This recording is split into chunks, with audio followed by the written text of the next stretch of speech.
Hi friends, ఈరోజు మీ ముందుకి టాలీవుడ్లో సీనియర్ హీరోల్లో నెంబర్ వన్ పొజిషన్లో ఎవరున్నారో, అదేవిధంగా ఎవరు ఏ పొజిషన్లో ఉన్నారో, ఏ విధంగా ఉన్నారో ఈరోజు చూద్దాం.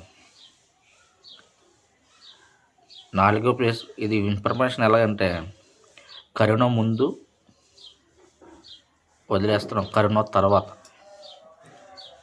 కరోనా తర్వాత సీనియర్ హీరోల్లో ఎన్ని సినిమాలు తీశారు, సోలో హీరోగా, అదేవిధంగా మల్టీ స్టార్ హీరోలుగా ఎవరు ఏ సినిమాలు తీశారు, అవి ఏ పొజిషన్లో ఉన్నాయి, ఏ స్థానంలో ఉన్నారని చూద్దాం ఒకసారి. ఈరోజు ముందుగా 4వ స్థానంలో ఉన్న అక్కినేని నాగార్జున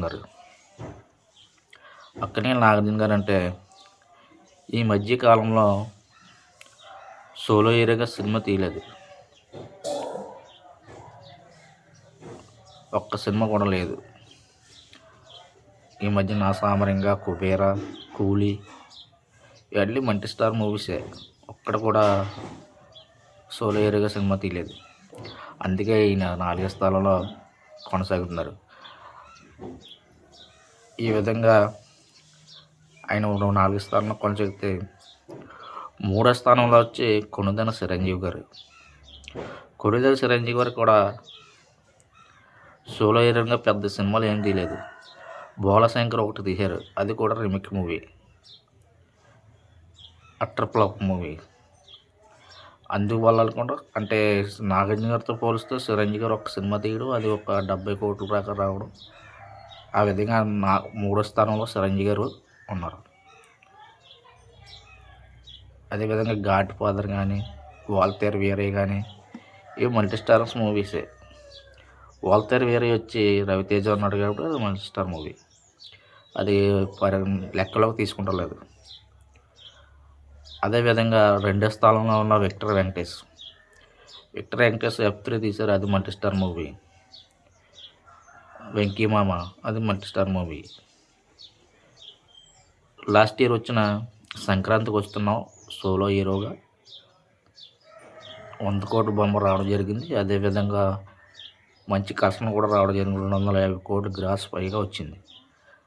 అందువల్ల విక్టర్ వెంకటేష్ గారు 2వ స్థానంలో కొనసాగారు, 2వ స్థానం దక్కించుకున్నారు. ఇంకపోతే నెంబర్ 1 స్థానంలో ఉన్న నందమూరి బాలకృష్ణ గారు, నట సార్వభౌమ విశ్వవిఖ్యాత నందమూరి తారక రామారావు గారు వారసుడైన ఆయన లెగసీ కంటిన్యూ చేస్తూ నందమూరి బాలకృష్ణ గారు నెంబర్ 1 పొజిషన్లో, నెంబర్ 1 స్థానాన్ని దక్కించుకున్నారు. అదే విధంగా చూద్దాం. కరోనా తర్వాత అఖండ భారీ అంచనాలతో రిలీజ్ అయ్యి, అంటే ఆ టైంలో సినిమా థియేటర్కి జనం వస్తారా రారా అన్న అయోమయ పరిస్థితిలో ఉన్న స్థితిలో అఖండ సినిమా రిలీజ్ చేయడం జరిగింది. అఖండ సినిమా రిలీజ్ చేయడం, బ్లాక్ బస్టర్ టాక్ తేవడం, సినిమా కూడా కల్చరల్ మ్యాజిక్గా బ్లాక్ బస్టర్ హిట్ రావడం, 100 కోట్లు రావడం, ఇవన్నీ చూసి తర్వాత సినిమాలు రిలీజ్ చేసుకోవచ్చు, జనం మామూలు సినిమాలు వస్తున్నారని ధైర్యంతో మిగతా సినిమా తర్వాత పుష్ప అన్నీ రిలీజ్ చేశారు. ఆ తర్వాత 2వ సినిమా వచ్చి అంటే అఖండ కూడా ఫస్ట్ 100 కోట్ల సినిమా నందమూరి బాలకృష్ణ.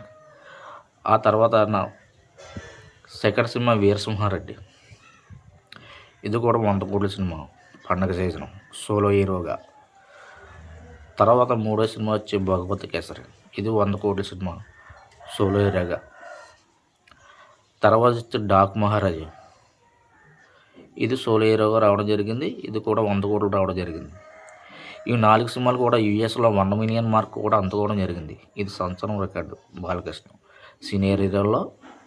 ఇక బాలకృష్ణ గారికి ఇది ఒక అద్భుతమైన రికార్డు. తర్వాత వచ్చి రీసెంట్గా రిలీజ్ అయిన అఖండ తాండవం, ఇది కూడా 100 కోట్ల బొమ్మ, 100 కోట్ల గ్రాస్లో చేరిపోయింది. కాబట్టి వరుసగా 5 సినిమాలు 100 కోట్ల సినిమాలోకి, 100 కోట్ల గ్రాసు క్లబ్లోకి చేరడం జరిగింది నందమూరి బాలకృష్ణ గారు. రేపొద్దున ఎన్బీకే త్రిబుల్ వన్ సినిమా కూడా 100 కోట్ల బొమ్మ పక్క. దాంతో డబల్ 100 క్లబ్లో చేరడం జరుగుతుంది. Double hat trick. నందమూరి బాలకృష్ణ గారు ఎంత ఫామ్లో ఉన్నారో మీరు ఒకసారి ఆలోచించండి. ఈ ఇన్ఫర్మేషన్ సినీ వర్గాలు ప్రతి ఒక్కరు ఆల్రెడీ తేల్చేశారు. మీరు యూట్యూబ్లో చూడండి. టాలీవుడ్ సినీ వర్గాలు విశ్లేషకులు ప్రతి ఒక్కరు నందమూరి బాలకృష్ణ నెంబర్ 1 అని తేల్చేశారు. డౌట్ ఉంటే మీరు వెళ్ళి వీడియోలు చూడండి. ఈ విధంగా నందమూరి బాలకృష్ణ గారు ప్రొడ్యూసర్లకి మినిమం గ్యారంటీ హీరోగా మారిపోయి నెంబర్ 1 స్థానాన్ని దక్కించుకున్నారు. జై బాలయ్య. Thank you.